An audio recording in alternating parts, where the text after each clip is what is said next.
This is the 25th year of the actual house being built, so it's a very exciting time.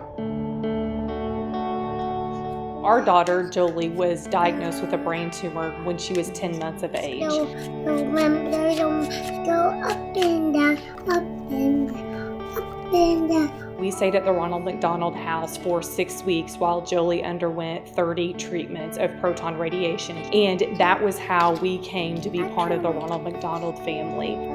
My sister and brother-in-law had a child who had open heart surgery in Wichita, and my nephew did not make it through the surgery. When Linda and Mike came back from the hospital, the families that were staying at the house just grabbed them and loved on them. When I came back home from that experience, I told my husband, John, Tulsa really needs a Ronald McDonald House. 2 years before the Ronald McDonald House opened, Junior League of Tulsa did a study and found that Tulsa was the largest metropolitan area in the United States that didn't have a Ronald McDonald House.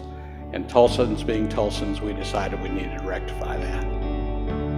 I became involved because of my son, who at the age of 6 developed cancer. As it became clear we weren't going to be able to save him, I thought, what am I going to be able to do to give back to a community that gave so much to myself and my daughter and my husband? So I went back to the hospital and I started a pediatric play program for all the children that had been friends of my little son.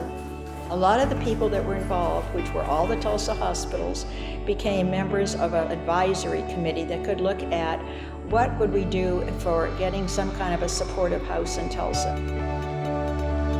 It is so wonderful that the people that have been involved from the get-go are still involved. That just tells you what a special place this is. I myself was involved 25 years ago. It brings tears to my eyes when I think about it. There have been many, many people who have given their hearts to the Ronald McDonald House of Tulsa. But it's the quiet people that man the desk, provide a meal, churches and groups of people that have been involved for a long, long time that may not get a lot of publicity, but they have been involved from the beginning. So those are the people that we want to take our hats off to.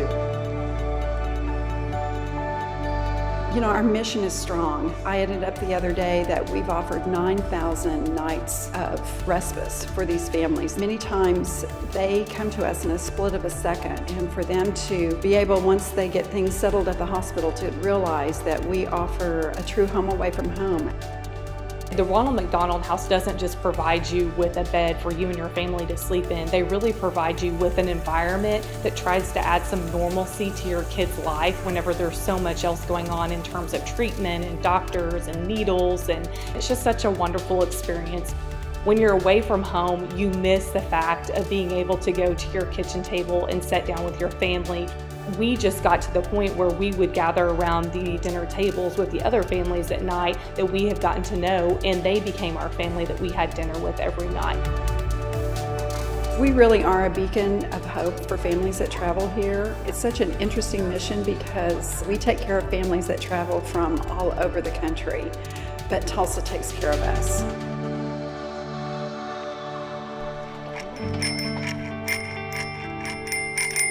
It's just amazing that Tulsa, has the benefit of the Ronald McDonald House to be able to celebrate their 25th anniversary, because that means for 25 years they've been helping families like ours. And I know that we all want, to be here in another 25 years celebrating the 50th. But it's probably been the most meaningful charitable thing that I've been involved in the charitable work that I've done. And it's the house that love built, but the house that love keeps giving.